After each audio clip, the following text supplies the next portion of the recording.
Hey guys, and welcome back to another video. Hope you are okay on that side of the screen. And today to take a quick look at the latest universal charger from Minix. Now it has a few interesting features, one of which is very small with an attractive price, which I will leave a link down below, and also with a nice performance that I will share on the devices that I've tested. Now inside the box we will find this power adapter, which as I said is really small, really nice. In terms of build quality, great. It has three power adapter sockets, one for European Union, the other one for UK, and the other one I'm not really sure, but I think it's Switzerland. And of course, if you don't use any, it will be used for US, I guess. In my particular case, I use this one, which is European Union, but I'm really sure that you guys, doesn't matter where you live, you will know the one that will be used for you, and we have 4 choices right over here, so worldwide usage, I guess.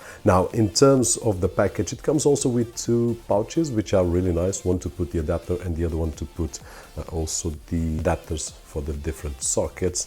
And basically that is it, some instructions and so on and so forth. Now, specifications wise, I will leave a link down below, but really quickly, there is, in terms of power output, 2 USB Type-C ports, which will deliver a maximum of 66 watts, and 1 USB Type-A, which will deliver a maximum of 36 watts. Of course, if we connect all of them, then the maximum output will be 66, which will be divided by these 3 ports, and depending on the demand from the device that it's being charged. And talking about devices, I did start by discharging completely the MacBook Air late 2020, which is a great machine with the Apple M1. If you haven't watched the videos, just check right over here. And also, while we are checking the links, don't forget to check the link for the 100-watt version that we have checked a few weeks ago. Might be interesting as well, a different solution, a little bit more expensive, but with more power delivery and 1 more port output. Now, talking about the MacBook Air, what happens is that when I connect this one, from 0 to 40%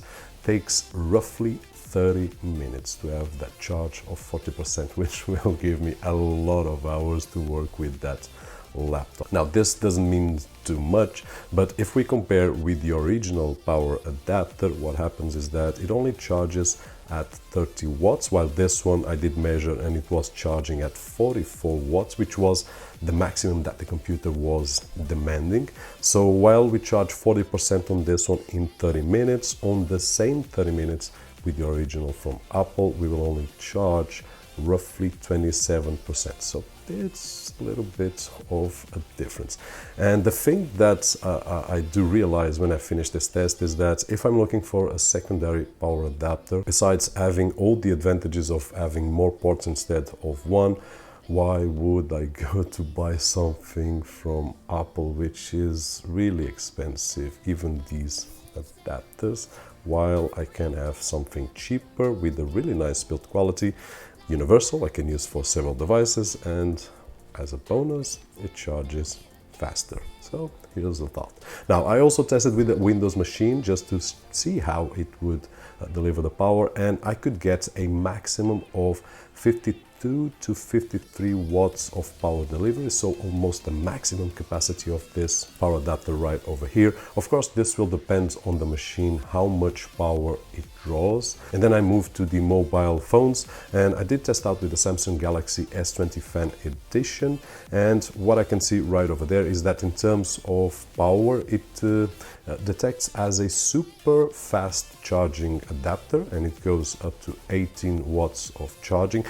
Probably if I did charge the phone a little bit more, it will get more. As we know, phones and mobile devices in general that have battery. Now, one more interesting thing is that I did test out on my iPhone 11 Pro, and the result, well, it's not interesting. It is 19 watts using this one and 19 watts using the original adapter from Apple. So once again, if I had to get a secondary adapter because I lost my main, or I just need a second one to take to work or something like that, then I would choose this one because once again it's cheaper, gives me a lot more ports, I can connect other devices, and basically same size more or less. So Minix did a great job right over here, guys. And basically this is it. If you are looking for a power adapter that it's universal and that you can use for several devices, then here's the data maximum of 66 watts. You can have an idea by the numbers that I gave to you in terms of Windows machines and in terms of Macs. Hopefully this video was helpful for you to decide if this is the adapter that you need for your daily usage or not. And if it was, don't forget the usual and very appreciated thumbs up right over there.